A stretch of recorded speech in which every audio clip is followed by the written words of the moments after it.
আরে এরকম করছো কেন? দেখি খোলো। এই তুমি আমার সাথে এরকম জোরাজোরি করছো কেন? আচ্ছা ভাইয়া, তুমি আমার সঙ্গে এরকম করছো কেন? এমন করছি মানে? এই তুমি আমার সাথে এমন করছো কেন? আজকে আমাদের বাসরাত, আর আজকে তুমি আমার সাথে এভাবে শক্তি দেখাচ্ছ? আচ্ছা ভাইয়া, তুমি আমার সঙ্গে এরকম করছো কেন?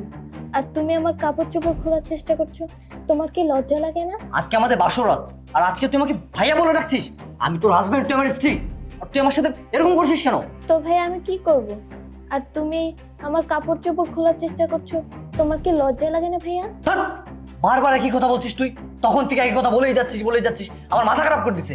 আরে ভাবি, আরে মা পিচ্ছি একটা মেয়ে আমাকে বিয়ে করাই দিছে, কিছুই বোঝে না। এর আমি সংসার করবো কিভাবে? আজকে বাসরাত আমাকে ভাইয়া বলে রাখতেছে। মা, এই মা, ভাবি, এই কই তোমরা? ভাবি! আরে রাজু, কি হয়েছে? এত রাত্রে এইভাবে চিল্লাপাল্লা করছো কেন? আরে কি হয়েছে? এত রাত্রে চিল্লাপাল্লা করছো কেন? কি হয়েছে? হ্যাঁ, কি হয় নাই তাই বলো। কই থেকে পিচ্ছি একটা মেয়ে বিয়ে করাই দিছো আমার, কিছু বোঝে না। ভাবি আজকে বাসরাতে একটু কাজ করতে দিচ্ছে না, ভাইয়া ভাইয়া বলে আমার রাখতেছে। দেখো আমি এই মেয়ের সাথে আমি বাসর করতে পারবো না। তাই বলে তুমি বাসরাত্রে এইভাবে চিল্লাপাল্লা করবে? বাড়ি ভর্তি লোকজন, তারা যদি শুনতে পায় কি মনে করবে বলো? আর ও ছোট মানুষ, ওকে তুমি বুঝিয়ে মানিয়ে নিবে, তা না করে মধ্যরাত্রে চিল্লাপাল্লা করছো। ঘর ভর্তি লোকজন, তারা যদি শুনতে পায় কি মনে করবে? মধ্যরাত্রে চিল্লাপাল্লা শুরু করছে। দেখো, তোমার ভাই আর মা ঘুমাচ্ছে, তারা আজকে অনেক কাজ করছে। এইভাবে চিল্লাপাল্লা করো না, তারা খারাপ ভাববে।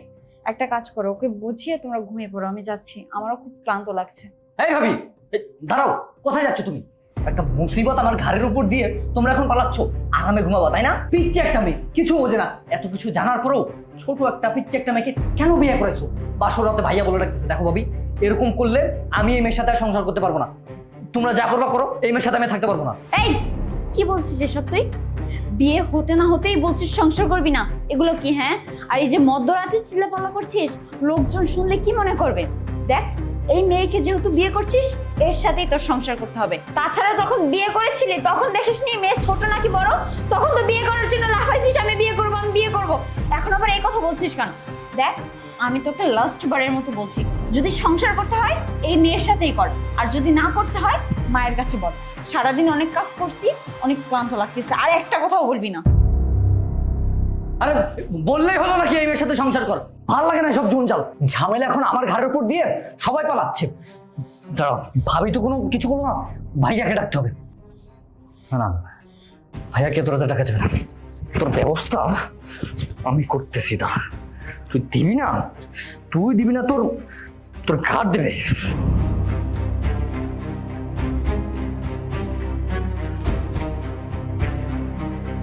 দেখ, কল বলছি। দেখ, আমার সাথে কিন্তু একদম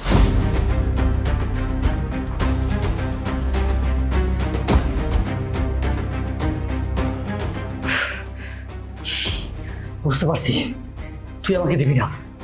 আমার জিনিস আমার নিজের আদায় করে নিতে হবে।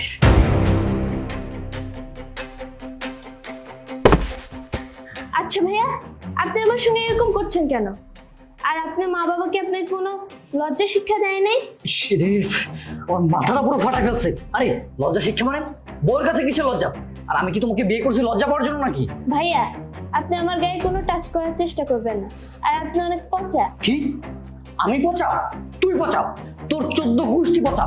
আমাকে বলছে পচা? পিচ্ছি একটা মেয়ে আমার ঘাড়ে তুলে দিছে। যা করার আমার নিজেরই করতে হবে। দেখি, খোলে সব। বাল সাল কি পড়ছিস সেগুলো সব।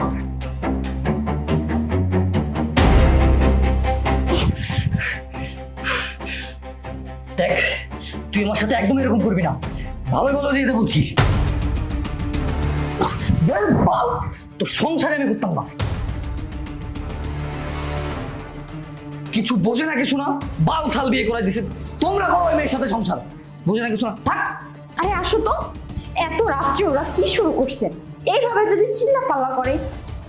কি ব্যাপার, এত রাতে চিল্লাচিল্লি করস কেন? তাছাড়া তুই এখানে দাঁড়িয়ে আছিস কেন? তোদের না আজকে বাসরাত, বউ এক জায়গায় তুই এক জায়গায়। হ্যাঁ, বাসরত না ছাই। আচ্ছা ভাইয়া, আমার বলো তো, আমি কি এমন অপরাধ করছি, কি এমন পাপ করছি যে এরকম একটা পিচ্চি মেয়ে আমার সাথে বিয়ে করে দিছো? বাসরাতে চিল্লাপাল্লা করতেছে, আমি টাচ করতেছি, আমার ভাইয়া বলে রাখতেছে। এরকম মুসিবত নিয়ে আমি আর থাকতে পারবো না। দেখো, এই মেয়েকে আমি ডিভোর্স দিয়ে দেবো, মেয়ের সাথে আমি সংসার করতে পারবো না, সাফ সাফ জানিয়ে দিলাম। হ্যাঁ চুপ কর, এত রাতে চিল্লাচিল্লি করতেছিস? তোরা কি লজ্জা শরমের মাথা খেয়েছিস? কে বলছে ও পিচ্ছি মেয়ে? ওর তো 18 বছর পূর্ণ হয়ে গেছে। বাংলাদেশ আইন অনুযায়ী একজন মেয়ে 18 বছর পূর্ণ হলেই তার বিয়ের উপযোগী হয়। তার তো 18 বছর পরিপূর্ণ হয়ে গেছে, হয়তো সে একটু বাচ্চামি করতেছে, আর তুই সেটা বুঝিয়ে নে। আর তুই না বুঝিয়ে চিল্লাচিল্লি করতেছিস, আশেপাশে মানুষ আছে না? লজ্জা শরম কি তোদের নাই? যাই হোক, আমার মাথা ব্যথা করতেছে, আমি চলে যাচ্ছি। তুমি তাদেরকে একটু বোঝাও, তাদের একটুও লজ্জা শরম নাই।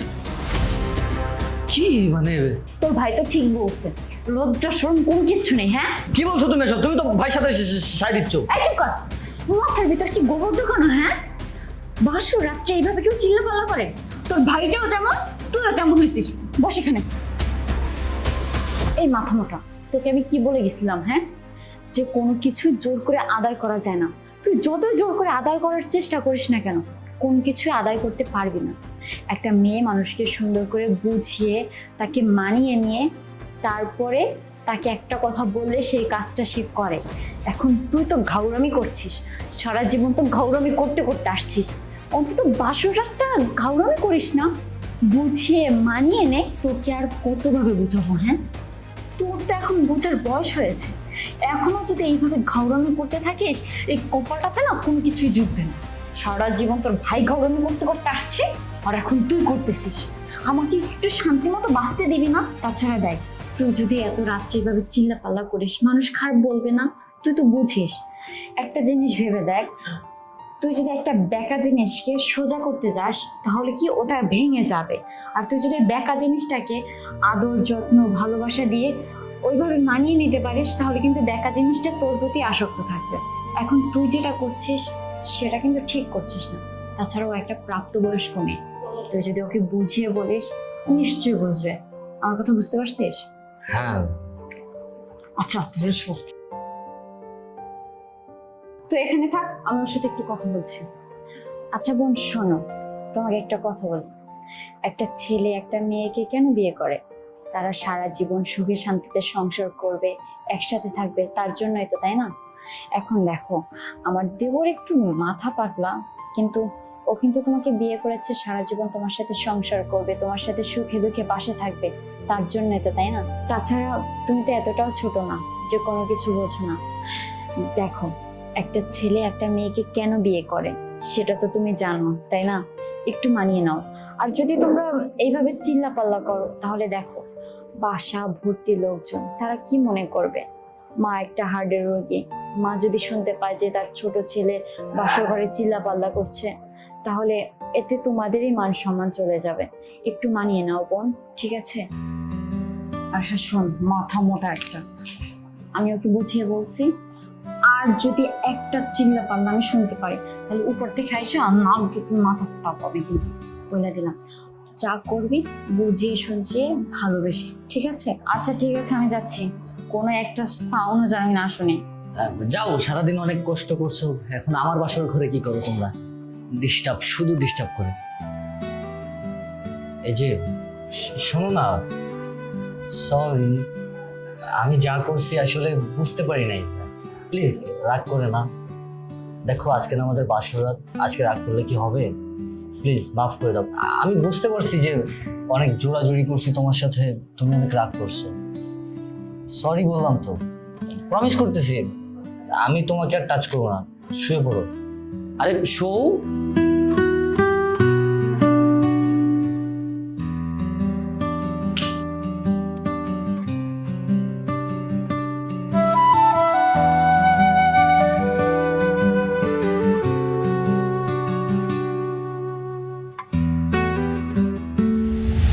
বড় বৌমা, আমার বড় ছেলে কোথায়? ওকে দেখতে পাচ্ছি না। আসলে মা হয়েছে কি, আপনার বড় ছেলের অফিস থেকে ফোন দিয়েছিল সকাল সকাল, তাই মা কাউকে কিছু না বলে আর নাস্তা না করে আপনার ছেলে চলে গেছে, বুঝতে পারছেন? আরে তুমি নাস্তা আনতে গেছো কেন? বসো এখানে, বসো। ছোট বৌমা, তুমি কেন নাস্তা আনতে গেছো? আর বড় বৌমা, কাজের বুয়া কোথায়? আসলে মা, ওই যে রহিমার মা নাকি অনেক অসুস্থ, এর জন্য কিছুদিনের ছুটি নিয়ে ও গ্রামের বাড়িতে চলে গেছে, বলছে কিছুদিন পরেই চলে আসবে। তাছাড়া তুমি এত কষ্ট করে আনতে গেছো কেন? আমি নিয়ে আসতাম। ঠিক আছে ভাবি, কোনো সমস্যা নেই। বড় বৌমা, ছোট বৌমা, তোমাদেরকে বলছি, এখন থেকে এই সংসারের দায় দায়িত্ব তোমাদের। আমি কয়দিনে বা বাঁচবো, আর আমার ছেলেটা সহজ সরল, ওকে তোমরা দেখে রেখো। আচ্ছা মা, এগুলো পরেও আলোচনা করা যাবে। নেন চা খান। রাজু নে চা খা। না না, আমি চা খাবো না, তোমরা খাও। চুপচাপ চা খেয়ে নে, সকাল থেকে কিচ্ছু খাসনি। আমিও খাই, ধর তাতে নে, পাইল নাও। কি রে, কি হয়েছে? চা খাচ্ছিস না কেন? আর এইভাবে গোমরা মুখ করে আছিস কেন? ভাবি দেখো তো, তোমরা খাও, বলতেছি তো আমার ভালো লাগতেছে না, জোর করো না প্লিজ। মামা সরি, আসলে আমি কাউরেই জানাইতে পারি না। দেখ রাগ করিস না, এই মা হুটহাট করে বিয়ে দিয়ে দিছে, আসলে কাউরেই দাওয়াত দিতে পারি না। আত্মীয় স্বজন বল, বন্ধু বান্ধব বল, আমি তোদেরকে পরে ট্রিট দিয়ে দেবো, ঠিক আছে? আচ্ছা আমি তোকে একটু পর ফোন দিচ্ছি। আচ্ছা আচ্ছা, কি ব্যাপার? আমি আপনাকে পুরো বাড়ি খুঁজলাম কিন্তু কোথাও পেলাম না, আর আপনি এখানে এসে বসে রয়েছেন। কেন আমাকে কেন খুঁজছো? কোনো কিছু প্রয়োজন হলে বাসায় মা আছে, ভাবি আছে, ওনাদেরকে বলো। ভাইয়া, আমি জানি আপনি আমার উপর অনেক রাগ করে রয়েছেন। এই তোমাকে আমি বলছি না আমি তোমার হাজবেন্ড, বারবার নিষেধ করার পরেও ভাইয়া ভাইয়া কেন বলো? আচ্ছা ভাইয়া, সরি, আমি আর বলবো না। কি আবারও ভাইয়া? আচ্ছা ঠিক আছে ভাইয়া, আমি চলে যাচ্ছি। আরে কি একটা মুশকিল, এই পিচ্চি মেয়েকে বিয়ে করে তো আমার জীবনটা পুরো শেষ হয়ে গেল। কই যাবো রে আমি? বারবার নিষেধ করার পরেও ভাইয়া ভাইয়া ভাইয়া ভাইয়া, এর সাথে কি সংসার করা যায়?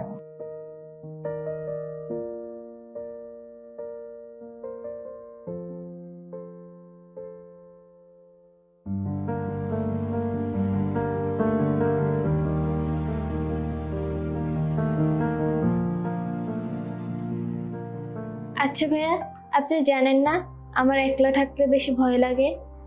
আর আপনি এতক্ষণ কোথায় ছিলেন? আসতে তো লেট হলো কেন? এই তুমি কি আমার কথা বুঝতে পারো না? সারাটা দিন ধরে তোমাকে বলতেছি যে আমাকে ভাইয়া বলবো না, ভাইয়া বলবো না, তারপর বারবার ভাইয়া বলতেছো। আমি তোমার হাজবেন্ড, বারবার বোঝানোর পরে কেন তুমি বুঝতেছো না? ভাইয়া বলতেছো, মাথা একদম খারাপ করে দিচ্ছে আমার। আচ্ছা ভাইয়া, আপনি আমার সঙ্গে এরকম ব্যবহার করছেন কেন? একটু ভালো করে কথা বলতে পারেন না? কি ভালো ব্যবহার তোমার সাথে? আচ্ছা তোমার সাথে ভালো ব্যবহার করে আমার লাভটা কি? আর তোমার সাথে আমি ভালো ব্যবহার কেনই বা করবো শুনি? ভাইয়া, আপনি সবসময় আমার সঙ্গে এরকম করেন, আমি আর আপনার সঙ্গে কথা বলবো না। আচ্ছা ভাইয়া, যাই হোক, আপনি ঘুমিয়ে পড়েন, আমিও ঘুমিয়ে পড়ছি। আপনিও ঘুমিয়ে পড়েন, আমিও ঘুমিয়ে পড়ছি। আমার মাথা সারাদিন ঘুরে খায়, এখন আসছে আপনিও ঘুমিয়ে পড়েন, আমিও ঘুমিয়ে পড়ি। এই যে ভাবি, ভাই আর মা, কি আর বলবো, কত সুন্দর একটা বউ বিয়ে করাই দিছো আমার। মানে বোঝেও না, হা বললেও বোঝে না, না বললেও বোঝে না, মানে আমি কোন দিকে যাবো? ম্যাও ম্যাও করতে করতে এখানে, মানে আমি বাঁচতেছেন আমার জ্বালা, এখানে ম্যাও ম্যাও করতেছে। ভালো, আগেই ভালো ছিলাম, বিয়ে শাদী করে আমার জীবনটা পুরো শেষ হয়ে গেল।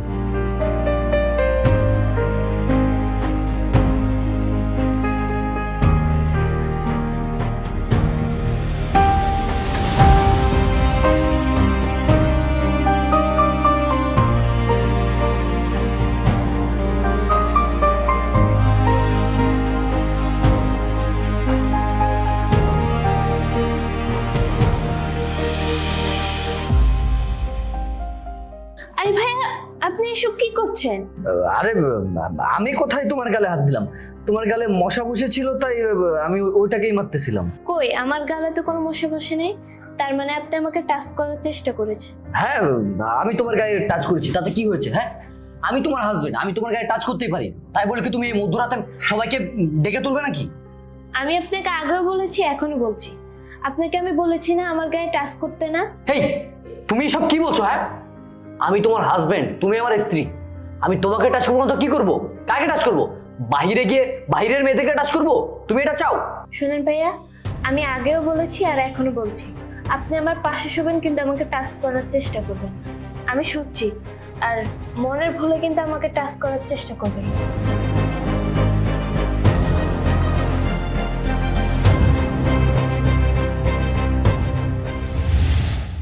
আমার বোনটা মনে হয় অনেক সুখেই আছে। আরে আসসালামু আলাইকুম, কেমন আছেন আপনি? ওয়ালাইকুম সালাম। হ্যাঁ আমি ভালো আছি, তোমরা কেমন আছো? হ্যাঁ ভালো আছি, কই বসুন। হ্যাঁ বসো, তুমিও বসো। আসলে রাজু, তুমি এত রাতে আমাকে কল করেছিলে, আমি তাড়াহুড়ো করে চলে আসছি। আচ্ছা, আমার বোন কি কোনো অপরাধ করেছে? হ্যাঁ, কাল রাতে আপনাকে তাড়াহুড়া করেই ফোন দিয়েছি। আর আমি আপনাকে ফোন করতে চাইনি, কিন্তু ফোন করতে বাধ্য হয়েছি। আর আপনি কি বললেন আপনার বোন কোনো ভুল করেছে কিনা? দেখুন, আপনার বোন কোনো ভুল করেছে কিনা সেটা আমি জানি না, কিন্তু আপনার বোন পুরোটাই ভুল। দেখো রাজু, আমার বোন তো ছোট মানুষ, হয়তো ভুল করতেই পারে। আচ্ছা, তুমি আমাকে খুলে বলো, আমি ওকে বুঝিয়ে বলবো। দেখেন আপু, এইখানে আসলে বুঝিয়ে বলার কিছুই নেই। আমার যতদূর মনে হচ্ছে যে আমি আর আপনার বোনের সাথে সংসার করতে পারবো না। আপু, আপনি জানতেন যে আপনার বোন একটা ছোট মেয়ে, পিচ্চি মেয়ে। এত কিছু জানার পরেও আপনি আপনার বোনকে বিয়ে দিছেন। ও সংসার সম্পর্কে কিছু বোঝেও না, জানেও না, কেন বিয়ে দিছেন আপনার বোনকে? দেখো রাজু, আমার বোনটা ছোট মানুষ, হয়তো না বুঝে একটা ভুল করতেই পারে, তাই বলে তুমি এমন কথা বলবে বলো? আরে আপু, তুমি কখন আসলে? পায়েল, রাজু এসব কি বলছে? এসব কি শুনতেছি আমি? কি বলছি বুঝতে পারছেন না? হ্যাঁ, আপনি নিজেই তো দেখলেন আপনার বোন আমাকে ধাক্কা দিয়ে এখানে গিয়ে বসলো। দেখেন, ও প্রতিনিয়ত আমার সাথে একদম বিয়াদবি করে। আর কি কি যে করে আমি আপনাকে বলে বোঝাতে পারবো না। আমার ফয়সালা শেষ, আমি আর আপনার বোনের সাথে সংসার করতে পারবো না, ব্যাস। পায়েল, পায়েল, আরে আপা, কখন আসলেন আপনি? ভালো আছেন? হ্যাঁ ভালো, আপনি ভালো আছেন? হ্যাঁ, আমি ভালো আছি। এই, তোদের কি কখনো জ্ঞান বুদ্ধি হবে না? বাসায় একজন মেহমান আসছে, তোরা নাস্তা পানি না দিয়ে এখানে বসায় রাখছিস, উপরে নিয়ে চল। না না, সমস্যা নেই, যাবো উপরে। আচ্ছা ভাবি, রাজু যে বললো আমার বোন ভুল করেছে, কি ভুল করেছে ভাবি, আপনি একটু আমাকে বলেন না। আরে আপা, কি বলছেন আপনি এসব? পায়েল তো একটা লক্ষ্মী মেয়ে, ওর নামে কে বিচার দিয়েছে? এই, তুই কি কখনো মানুষ হবি না? ওর বোনের কাছে তুই নালিশ করেছিস? হ্যাঁ, আমি যা করেছি বেশ করেছি। আমি ওনার বোনের সাথে সংসার করতে পারবো না, বলে দিয়েছি। তুই এসব কি বলছিস? তোর মাথা ঠিক আছে? তাছাড়া বাসায় মেহমান আসছে, তার সামনে কিভাবে কথা বলতে হয় তোর আক্কেল জ্ঞান নেই? ও মা, আপনি আসছেন? দেখেন না আপনার ছেলের কাণ্ড, দেখেন। বাসায় নতুন মেহমান আসছে, তাকে আদর আপ্যায়ন করবে, তা না তার সামনে বলতেছে তার বোনের সাথে নাকি সংসার করবে না। বিয়ে হয়েছে মাত্র 2 থেকে 3 দিন, এখনই যদি এই কথা বলে যে সংসার করবে না, তাহলে বাকি দিনগুলো কি করবে মা? রাজু, এসব আমি কি শুনছি? বাসায় মেহমান এসেছে, মেহমানের সাথে কিভাবে কথা বলতে হয় তুমি জানো না? দেখো মা, কার সাথে কি ব্যবহার করতে হবে না করতে হবে এটা আমি খুব ভালো করে জানি। আর এটা বোঝার জ্ঞান শক্তি আমার ভিতর যথেষ্ট পরিমাণ আছে। আর আমি ওনাকে বাসায় ডেকেছি কারণ ওনার সাথে আমার গুরুত্বপূর্ণ কিছু কথা আছে। তুমি হয়তো কোনো কিছু জানো না, কিন্তু আমি ভাই আর ভাবিকে বলেছি, ওনাদের সাথে সবকিছু শেয়ার করেছি, ওনারা সবকিছুই জানে। আর তোমরা যেই মেয়ের সাথে আমাকে বিয়ে দিছো, আমি মানছি যে ওই মেয়ের বিয়ের বয়স হয়েছে ঠিকই, কিন্তু কিভাবে সংসার করতে হয়, কিভাবে একটা ঘর গুছাইতে হয়, এই জ্ঞান বুদ্ধিটা ওই মেয়ের ভিতরে নাই। তাই আমি ডিসাইড করছি যে ওই মেয়ের সাথে আমি সংসার করবো না, ওকে আমি ডিভোর্স দিয়ে দিব। রাজু, আমি তোমার সামনে থেকে অবাক হচ্ছি, তুমি আমার সামনে দাঁড়িয়ে বলছো তুমি সংসার করবে না। দেখো রাজু, আমি তোমাকে শেষবারের মতো বলছি, আমি যে মেয়ের সাথে তোমাকে বিয়ে দিয়েছি সেই মেয়ের সাথে তুমি সংসার করতে হবে। থামুন আপনারা, আমি বুঝতে পেরেছি আসলে আমার বোনটা হয়তো না বুঝেই কোনো ভুল করে ফেলছে। সত্যি বলতে ওর এখনো সংসার সম্পর্কে কোনো ধারণা হয়নি। আমি অনেক আদর করে আমার বোনটাকে বড় করেছি, কখনো কোনো কাজ কাম করতে দেয়নি। জন্মের পরপরই তো আমাদের মা বাবা আমাদেরকে ছেড়ে চলে গেছে। এই বোনটাকে আমি সত্যি অনেক ভালোবেসে বড় করেছি, তাই হয়তো ওর সংসার সম্পর্কে কোনো ধারণা হয়নি, কিন্তু আস্তে আস্তে হয়তো সে বুঝে যেত সবকিছু। আচ্ছা, আপনাদের যদি এসব ভালো না লাগে আমি আমার বোনকে নিয়ে চলে যাব, আমাদের কোনো সমস্যা নেই, কারণ আমি চাই না আমার বোনের জন্য আপনাদের সংসারে কোনো অশান্তি হোক। দেখেন, আমার বোনটাকে সত্যি আমি অনেক আদর করে বড় করেছি, তাই বাকি জীবনটাও আমার বোনকে আমার বুকে আগলে রাখতে পারবো। চুপ কর আপু, তুমি এরকম কথা বলো না, আর এরকম কথা বললে আমারও অনেক কষ্ট হয়। আর সত্যি বলতে আমি এরকম কিছুই করিনি যেন তুমি কষ্ট পাও। বোমা, তুমি চুপ করো। রাজু, বোমা উপরে যাও, যাও বলছি। মা, তুমি কিছু মনে করো না, আমার ছেলেটার মাথা গরম, না বুঝে তোমাকে অনেক কথাই বলেছি। তাছাড়া তুমি নিশ্চিন্তে থাকতে পারো, অন্তত আমি যতদিন বেঁচে আছি বোমার কিচ্ছু হতে আমি দেব না।